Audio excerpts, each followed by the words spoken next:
Hello बच्चों, आप लोग कैसे हो? ठीक हो गया? आई थिंक लॉकडाउन का टाइम सही चल रहा होगा। आज मैं 10th क्लास के मैथ्स का ये फर्स्ट चैप्टर फिनिश कर दूंगा। मतलब आपके बुक से फिनिश हो जाएगा, इसे फिनिश तो नहीं हो सकता है कोई भी चैप्टर, आपके बुक का सारा फिनिश हो जाएगा। ठीक है, इसमें इतनी सी बात करनी है हमें। ठीक है, तो ये 3rd लेक्चर है। इसमें हमें प्रूफ करना है √2 इज़ इरेशनल, 3 + √2 इज़ इरेशनल। आपको कोई भी नंबर जो होता है वो इरेशनल प्रूफ करने के लिए दिया जाता है। ठीक है, आपको √2 की जगह √3 लिखा हुआ मिल सकता है, √5 लिखा हुआ मिल सकता है, 2√3 लिखा हो सकता है, 2√5 लिखा हुआ मिल सकता है। ठीक है, तो इस तरह से एक क्वेश्चन आपको प्रूफ करने के लिए मिलता है। या फिर कभी ऐसा होता है कि आपको कह देता है if √2 is irrational then 3 + √2 is irrational. आपको कोई एक इरेशनल दे देगा और कहे कि ये इरेशनल है, ऐसा प्रूफ कीजिए। ठीक है, तो ये 2 कंडीशंस होते हैं प्रूफ करने के इरेशनल। ठीक है, तो मैंने इसके लिए कुछ काम कर रखे हैं जो आपको एकदम डिट्टो ऐसा ही लिखना है एग्ज़ाम में। कैसे होते ये सब मैं समझा दूंगा। फिर उसका 2 वर्ड है टर्मिनेटिंग एंड नॉन टर्मिनेटिंग। आप जब डेसिमल एक्सप्रेशन समझाते हैं, डेसिमल को डेसिमल में चेंज करते हैं, तो डेसिमल में चेंज करने में होता है एक टर्मिनेटिंग वर्ड और एक नॉन टर्मिनेटिंग वर्ड, यानी कि कौन टर्मिनेट होता है। तो इन सब वर्ड्स को आज हम समझेंगे। ठीक है, तो इस तरह से हमारा 10th का ये फर्स्ट चैप्टर ख़त्म हो जाएगा। ठीक है, तो सबसे पहला to prove that √2 is irrational, √2 को इरेशनल प्रूफ करना है। तो इसके लिए हमने कहा कि मान लेते हैं कि √2 जो है इफ़ पॉसिबल, अगर संभव है तो हम मान लेते हैं √2 जो है रेशनल है। अगर ऐसा संभव है तो मान लेते हैं रेशनल है, वरना ये तो है तो इरेशनल ही प्रूफ करना है हमको। तो आप लोग जानते हैं रेशनल नंबर क्या होता है। रेशनल नंबर वो होता है जो P/Q के फॉर्म में लिखा जा सकता है, जहाँ Q की वैल्यू 0 के बराबर नहीं हो। ये होता है रेशनल नंबर का डेफिनेशन। ये मैंने फर्स्ट लेक्चर में बताया था, आप लोग देख लेंगे उस लेक्चर को पहले। ठीक है, तो अगर √2 रेशनल नंबर है तो इसका मतलब √2 जो है P/Q यानी S/M के फॉर्म में लिखा जाएगा, where m is not equal to 0। m की वैल्यू 0 के बराबर नहीं होनी चाहिए, ये नीचे वाला 0 नहीं होना चाहिए। हमने ये मान लिया कि s और m का कोई एक कॉमन फैक्टर है अदर देन 1 के अलावा। जैसे मान लीजिए मैंने कहा 2/3, इसका कोई कॉमन फैक्टर है नहीं, इसका सिर्फ कॉमन फैक्टर 1 है। लेकिन यही लिखा होता 4/6, तो इसमें 1 के अलावा एक कॉमन फैक्टर 2 हो जाता है। तो 2 2 जा 4, 2 3 जा 6, तो एक कॉमन फैक्टर है। मैंने मान लीजिए S/M लिखा हुआ है, इसका कोई एक कॉमन फैक्टर है जो 1 के अलावा कोई और है। Let S and M have common factor other than 1। Now we divide it by common factor. तो जो भी कॉमन फैक्टर होता है अक्सर हम लोग क्या करते हैं, उससे कट करके उसको सिंपलेस्ट फॉर्म में चेंज कर लेते हैं। जैसे 4/6 था यहाँ पे लिखा हुआ, 4/6 को हमने डिवाइड कर 2 से, कॉमन फैक्टर 2 से, 2 2 जा 4, 2 3 जा 6, ये हो गया 2/3। अब ध्यान दीजिए ये जो 2 और 3 है ये को प्राइम नंबर है। 2 और 3 कैसे नंबर है? Coprime number. अब आप कहेंगे को प्राइम नंबर क्या होता है? को प्राइम नंबर वो होता है जिसका HCF 1 होता है। 2 numbers having HCF 1 is called coprime number. Note करना चाहेंगे कर लीजिए, को प्राइम नंबर का डेफिनेशन क्या होता है? 2 numbers having HCF 1 is called coprime number. 2 numbers having HCF 1 is called coprime number. तो देखिए इसका HCF कितना, और 2 और 3 का 1 हो जाएगा। इसलिए मैंने यहाँ लिखा, जब मैंने उसको कट कर दिया, कट करने का 2/3, तो वो कट करने के बाद आ गया A/B। तो क्रॉस मल्टीप्लाई कीजिए, A की वैल्यू क्या हो गया? √2 भी हो गया। ठीक है, here A and B are coprime. यहाँ A और B कैसा नंबर है? Coprime number. इसका मतलब इनके कोई भी कॉमन फैक्टर्स नहीं है। ठीक है, ये बात समझ में आ रही होगी। अब मैंने क्या करा, इसमें दोनों तरफ स्क्वायर कर दिया, दोनों साइड स्क्वायरिंग। तो A² √2 का स्क्वायर 2 होगा, B का स्क्वायर B²। इसका मतलब ये हुआ A² जो है वो 2 से डिवाइडेड है। जैसे मैं कहूँगा 6 = यहाँ लिख देता हूँ, 6 = 2 × 3। इसका मतलब ये कि 6 जो 2 से डिवाइडेड है, या 6 जो 3 से भी डिवाइडेड है, ये कह सकते हैं। यहाँ लिखा A² = 2B², इसका मतलब A² जो 2B² से डिवाइडेड है, इसका मतलब A² 2 से भी डिवाइडेड है। अगर मान लीजिए कोई नंबर है, मान लीजिए कितने 36 लिख दें, 36 अगर 2 से डिवाइडेड है, ठीक है, इसका स्क्वायर रूट भी 2 से डिवाइडेड होगा। देखिए जरा, स्क्वायर रूट ऑफ 36 यानी कि 6 भी जो होगा 2 से डिवाइडेड होगा। ठीक है, तो यही होता है, अगर कोई नंबर, कोई स्क्वायर नंबर अगर 2 से डिवाइडेड है तो उसका स्क्वायर रूट भी 2 से डिवाइडेड होगा। यही मैंने लिखा, A² इज डिवाइडेड बाय 2, इसका मतलब A is also divided by 2। इसका मतलब यही है कि A भी 2 से डिवाइडेड होगा। अगर A 2 से डिवाइडेड है तो A को हमने मान लिया 2C, A को हमने क्या मान लिया? 2C। तो A की जगह यहाँ 2C लिख दीजिए। A की जगह 2C लिखेंगे तो क्या हो जाएगा? 2C² = 2B², यानी कि 4C² = 4B², यानी कि 2C² कैलकुलेशन करेंगे 2C² = B²। अब इसका मतलब ये हो रहा है ये बी स्क्वायर जो है 2 से डिवाइडेड है, यही मैंने लिखा। इसका मतलब B square is divided by 2, यानी कि बी भी 2 से डिवाइडेड होगा। लेकिन अब देखिए पंगे वाली बात क्या हुई, हमने तो ये माना था ए और बी तो को प्राइम है, यानी कि ए और बी का कॉमन फैक्टर कोई है ही नहीं, ए और बी 1 के अलावा किसी से कटेगा ही नहीं। लेकिन यहाँ आ गया ए जो है 2 से डिवाइडेड है और बी भी 2 से डिवाइडेड है, hence A and B have common factor 2। इसका मतलब ए और बी दोनों के दोनों 2 से डिवाइडेड है, विच इज़ कॉन्ट्राडिक्शन। कॉन्ट्राडिक्शन का मतलब ये होता है कि हमने जो बात माना था वो बात गलत है, हमने जो बात माना था वो बात गलत है। Which is contradiction of on a as a and b has coprime number, which is contradiction as a and b are co-prime numbers। तो a और b कैसे हो गए, को प्राइम नंबर्स हो गए। ठीक है, तो ये सब हमको जितनी बात इस पर लिखी हुई है ना, एकदम लैंग्वेज हो ऐसे लिखना आपको। एग्जाम वाले क्या करते हैं, यही उनको बुक की लैंग्वेज पसंद है तो बुकिश लैंग्वेज लिखना पड़ता है, क्या करेंगे, है ना। तो थोड़ा सा है, समझ लो बस, और कुछ नहीं। तो इसका मतलब हमने तो माना था कि ये तो को प्राइम नंबर, यहाँ आ गया प्राइम नंबर, ये तो को प्राइम नंबर हुआ ही नहीं, है ना। तो गलत बात हमने मान लिया, तो हमने शुरू में ही गलत बात मान रखा था, पॉसिबल ही नहीं है। Hence our assumption is wrong, इसलिए हमारा जो मानना था वो गलत था। इसका मतलब रूट 2 क्या है, irrational number, root 2 is an irrational number. तो इस तरह से रूट 2 हो गया इरेशनल नंबर। कभी कभी एग्जाम में रूट 2 की जगह रूट 3 लिख देगा, रूट 5 लिख देगा, रूट 7 लिख देगा, कोई सा भी लिख देगा। ठीक है, तो जहाँ रूट 2 लिखा हो वहीं पर रूट 7 लिख दो, खाली 2 2 2 खाली 7 में चेंज हो जाएगा तो रूट 7 प्रूफ हो जाएगा। 3 3 3 रूट 3 में चेंज हो जाएगा, 3 वाला हो जाएगा प्रूफ। तो आपको सिर्फ और सिर्फ नंबर को, डिजिट को चेंज करना है और आपका आंसर हो जाएगा। एग्जाम्पल नंबर जो भी हो, इसमें एग्जाम्पल देख लीजिए, एग्जाम्पल बन जाएगा, 2-3 एग्जाम्पल बन जाएंगे लगातार। उसके बाद एक्सरसाइज के भी 2-3 क्वेश्चन लगातार बन जाएंगे। ठीक है, 1.3 के क्वेश्चन सारे बन जाएंगे, इसी एक थ्योरम पे 1.3 के सारे क्वेश्चंस बन जाएंगे। ठीक है, एक मैंने लिख रखा है, प्रूफ करना है 3 रूट 2 इज रेशनल। ये लीजिए 3 रूट 2 एक ही रेशनल है। तो अगर मान लेते हैं रेशनल होगा, मान लेते हैं 3 रूट 2 रेशनल होगा, तो रेशनल होगा, इसका मतलब क्या है, 3 रूट 2 जो है एस अपॉन एम के फॉर्म में लिखेंगे, 3 को इधर भगा देते हैं। अब देखिए एस, एम और 3 ये तीनों क्या है, रेशनल नंबर है। और ये क्या चीज़, ये भी रेशनल नंबर है, लेकिन रूट 2 तो इरेशनल है ना, रूट 2 इरेशनल है और इधर आ रहा है रेशनल। तो रूट 2 इरेशनल है और ये आ रहा है रेशनल, ये बात तो बराबर हुआ ही नहीं, गलत बात है ये। तो इसका मतलब क्या हो, 3 रूट 2 क्या है, इरेशनल नंबर, रेशनल है ही नहीं।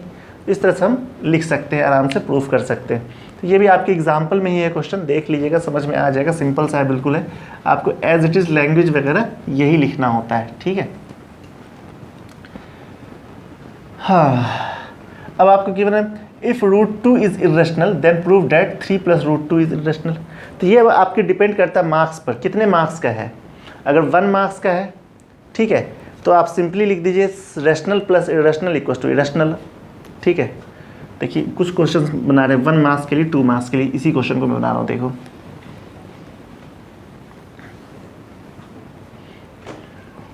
दुनिया जहान का कोई भी रेशनल नंबर ले लीजिए, इसमें प्लस माइनस मल्टीप्लाई डिवाइड कोई सा भी इरेशनल से करेंगे तो वो हमेशा इरेशनल होगा। मल्टीप्लाई डिवाइड में एक एक्सेप्शन है, ये ज़ीरो मत लेना, ज़ीरो के अलावा ये कुछ भी होगा तो इरेशनल ही होगा। अगर ज़ीरो हो जाएगा तो ये रेशनल हो जाएगा, सिर्फ किस में, मल्टीप्लाई और डिवाइड में, सिर्फ मल्टीप्लाई और डिवाइड में। ठीक है, तो ये तो 1 मार्क्स के लिए हम लिख सकते हैं, rational plus irrational irrational, rational minus irrational irrational, rational into irrational irrational, rational divide irrational irrational. ठीक है, शर्त सिर्फ इतना है कि मल्टीप्लाई और डिवाइड के केस में ये ज़ीरो, रेशनल वाला पार्ट ज़ीरो नहीं होना चाहिए। इधर तो कभी भी ज़ीरो आ ही नहीं सकता, डिवाइड में कभी भी ज़ीरो आ ही नहीं सकता, इरेशनल नंबर ज़ीरो होता ही नहीं है, इसलिए इधर ज़ीरो आएगा ही नहीं कभी भी। तो ये बात हो गया कंप्लीट। तो ये 2 मार्क्स में हम इतना सा लिख सकते हैं। लेकिन यहाँ दिया रूट 2 इज इरेशनल, कभी कभी ऐसा दे देता है, आपको गिवन होगा इफ़ रूट 2 इज इरेशनल, तो आपको प्रूफ ये करना है। तो हमको गिवन है, तो 3 प्लस रूट 2 इक्वल टू हम पी अपॉन क्यू मान लेते हैं, 3 को उधर कर दीजिए, पी अपॉन क्यू माइनस 3, यानी कि P upon minus 3 Q upon Q. अब रूट 2 क्या चीज़ है, इरेशनल है, और ये आगे क्या चीज़, रेशनल फॉर्म। तो ये पॉसिबल है क्या, एक तरफ इरेशनल नंबर आ गया, एक तरफ रेशनल आ गया, ये तो पॉसिबल नहीं, नॉट पॉसिबल। ठीक है, ये पॉसिबल ही नहीं। इसका मतलब ये हुआ 3 + √2 जो है इरेशनल नंबर। इसका मतलब क्या है, 3 + √2 एक इरेशनल नंबर है। तो ये सिंपल सी बात है जो आपको समझ में आ रही होगी, ठीक है। तो ऐसे ही सिंपल आपको बोल देता है 2 - √3, 3 - √2 कुछ भी दे देगा, तो ऐसे ही प्रूफ कर लेंगे, ठीक है। एक को इरेशनल पार्ट बना देंगे, एक को रेशनल पार्ट बना देंगे और इक्वेट कर देंगे, आ जाएगा हमारा आंसर, ठीक है। अब ये पार्ट हो गया हमारा 1.3 ख़त्म। 1.3 में से ज़्यादा कुछ नहीं है। अब जो मेन चीज़ है वो टर्मिनेटिंग एंड नॉन टर्मिनेटिंग। और अगर नॉन टर्मिनेटिंग है तो वो जो होता है रिपीटिंग होता है। नॉन टर्मिनेटिंग होने पर रिपीटिंग होता है। आपने 9th में बहुत सारा पढ़ा होगा। जैसे मान लीजिए 1/3 इसको डिवाइड करते 0.3333, ये देखिए नॉन टर्मिनेटिंग, लेकिन ये वाला रिपीट कर रहा है, तो इसको हम कहते हैं रिकरिंग कहते हैं। क्या कहते हैं, रिकरिंग या बार कहते हैं, है ना। जैसे मान लीजिए 5/9 लिखा हुआ, तो हम कहते हैं 0.5555, ऐसा होता जाता है, ये कभी कटता ही नहीं है, तो इसको रिकरिंग कहते हैं, 0.5 बार, ठीक है, रिकरिंग कहते हैं। तो ये हो गया नॉन टर्मिनेटिंग बट रिपीटिंग। ये हो गया non terminating but repeating. Non terminating भी है और रिपीटिंग भी है। लेकिन टर्मिनेटिंग क्या होगा, टर्मिनेटिंग जब आप किसी फ्रैक्शन को P/Q के फॉर्म में लिखते हैं और वो कम्प्लीटली डिवाइडेड हो जाए, यानी कि रिमाइंडर कभी ना बचे, तो उसको हम कहते हैं टर्मिनेटिंग। जैसे मान लीजिए 2/5 लिखा हुआ है, तो आपने डिवाइड किया 0.4 आ गया। 1/8 लिखा, आपने डिवाइड किया 0.125 आ गया, ठीक है, यानी कि कम्प्लीटली कट जा रहा है। तो ये होता है टर्मिनेटिंग। ये कैसे, टर्मिनेटिंग। अब टर्मिनेटिंग और इनटर्मिनेटिंग का, नॉन टर्मिनेटिंग का एक सिंपल सा पहचान है, ठीक है। पहचान कैसे पहचानेंगे, डिनोमिनेटर तो आप लोग जानते हो, नीचे वाले को डिनोमिनेटर कहते हैं, अपॉन में जो होता है ना, मस्ट बी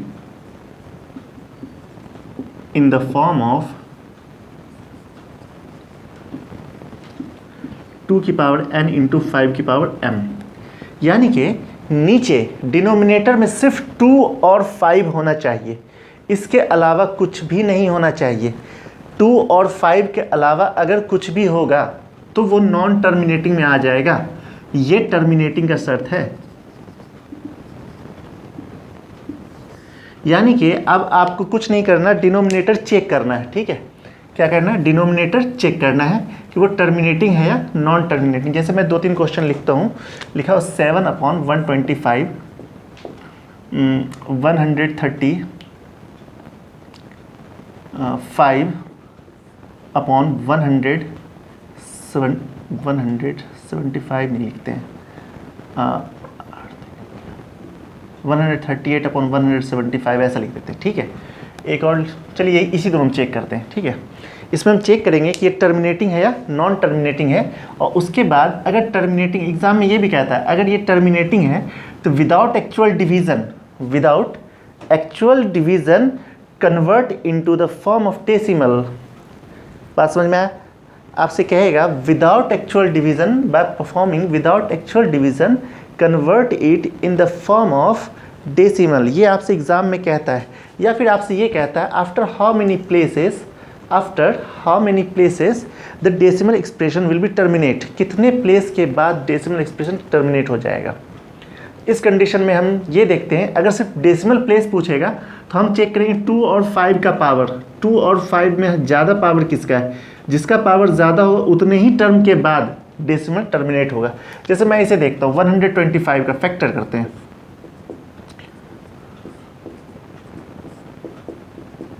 तो ये हो गया 5 की पावर 3, यानी कि 7/5 की पावर 3। नीचे हमको 5 मिल गया, कोई बात नहीं। 2, 5 या तो सिर्फ 2 मिले या तो सिर्फ 5 मिले या तो दोनों मिल जाए, कोई दिक्कत नहीं है। तो यह 7/5 की पावर 3 आ गया, यानी कि ये टर्मिनेटिंग है। ये कैसा है, टर्मिनेटिंग है। अब कैसे पता चला टर्मिनेटिंग, क्योंकि नीचे सिर्फ 5, 5, 5 है, ठीक है। अगर 2 और 5 या दोनों में से दोनों रह जाए तो टर्मिनेटिंग होगा। अगर इसके अलावा कुछ आ जाएगा तो नॉन टर्मिनेटिंग, ठीक है। अब मैं पूछूं प्लेस, डेसिमल प्लेस कितने प्लेस के बाद ये टर्मिनेट करे, तो 5 की पावर 3 है तो 3 प्लेस के बाद। अब कैसे पता चला 3 प्लेस के बाद, चलिए मल्टीप्लाई कर देते हैं। अब एक और बात मैंने बोला, कितने प्लेस के बाद होगा, ये बात हो गया। लेकिन अब आपसे बोलेगा कि बिना डिवाइड किए हुए इसको डेसिमल में कन्वर्ट करना है, बिना डिवाइड किए हुए डेसिमल में कन्वर्ट करना है। तो देखिए जितना 5 है ना उतना ही यहाँ 2 लगा दीजिए, 2 की पावर 3 हमने ज़बरदस्ती लगाया नीचे, तो ऊपर भी लगा 2 की पावर 3, तो ऊपर हो गया 2 की पावर 3 8, 8 से 56 56, और नीचे हो गया 5 2 10, 10 की पावर 3 यानी कि 1000, यानी कि 0.056, ये हो गया आंसर। ठीक है, तो बिना हमने कैलकुलेशन के डेसिमल में चेंज कर दिया। क्या करना है, जितना 5 था उतना ही 2 लगा दिया, उतना ही 2, 5 2 10 हो जाएगा, 10 की पावर 3 यानी कि 1000। इसी तरह इसमें चेक करते हैं, 175 है। ठीक है, 5 से कटेगा, काटो, तो 5 दिया 15, 5 7 35, 5 दिया 15, 5 5 25, फिर 5 से 5 7 35। ठीक है, तो नीचे क्या आ गया देखिए, 5 स्क्वायर इंटू 7। अब ये तो पंगा हो गया, नीचे 7 आ गया। क्या 7 से ये ऊपर वाला नंबर डिवाइड होगा? सिर्फ पहले इतना चेक कर लो बस, जो नीचे डिस्टर्बिंग एलिमेंट है क्या इससे ये ऊपर वाला नंबर कटेगा? चेक कर लेते हैं। 7 एकम 7 58 हो जाएगा, 68 हो जाएगा, 7 नंबर से नहीं कटेगा, तो ये नॉन टर्मिनेटिंग हो गया, बस हो गया। नॉन टर्मिनेटिंग, तो नॉन टर्मिनेटिंग का पता करने का तरीका समझ में आया कि हमको सिर्फ डिनोमिनेटर का फैक्टराइज करना है, डिनोमिनेटर को फैक्टराइज करना है, वो जितनी बार में कटेगा काटो, देखो नीचे सिर्फ 5 या 2 होना चाहिए। चलिए एक और क्वेश्चन लिखते हैं ताकि वो आपको और अच्छे समझ में आ जाए।